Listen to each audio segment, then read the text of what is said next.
Those catastrophic floods in central Texas now, and more than 100 people as search and rescue crews work tirelessly to find survivors. Yeah, officials say there are still several people unaccounted for at a camp near the Guadalupe River. Eyewitness News reporter Jaysha Patel joins us from the newsroom with the latest. And Jaysha, it feels like every time we get an update here, it's always a grim one. Yeah, Pedro and Charlene, just heartbreaking to hear these numbers. We know Kerr County was hit the hardest with at least 84 deaths, including 28 children. And this morning, the search continues for kids and counselors who were at Camp Mystic. Texas Senator Ted Cruz said 10 girls and 1 counselor are still unaccounted for.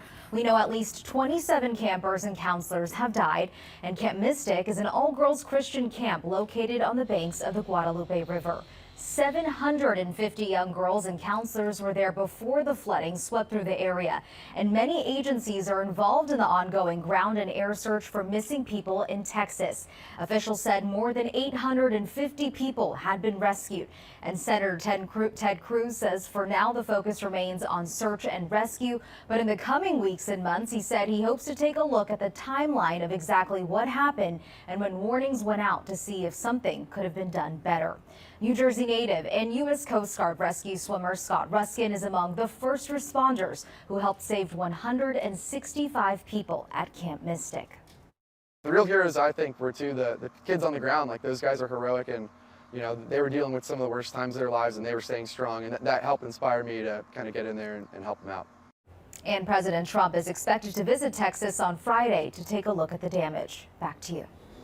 Jaysha, thank you. While the search for any possible survivors continues, there are questions about whether more could have been done to alert people on what was happening. ABC's Matt Gutman is on the ground in Kerrville, Texas. People want to know, could more have been done? Could there have been a better warning system that may have saved lives? And today we spent time with Stuart Gross, a first responder. He is actually a code enforcer here in Ingram, Texas, and he was roused from his bed at around 4:30 a.m. He did not hear the emergency alert. It was the fire department that woke him up, and we've heard so many of those stories that people were woken up by their neighbors, by the police, by the fire department, that they did not hear, or maybe they didn't have reception on their phones, the emergency alert. And so many questions are being presented to local government and state government.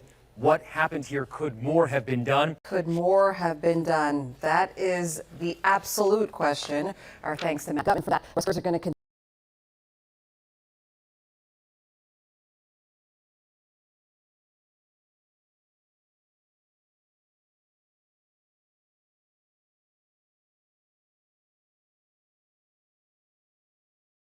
I make this shit look easy. I make this shit look easy.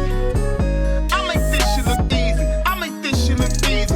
I see what I like, then I go out and get it. I make changes, that's why I'm different. I see it before it happens, that's vision. Telling myself I know I like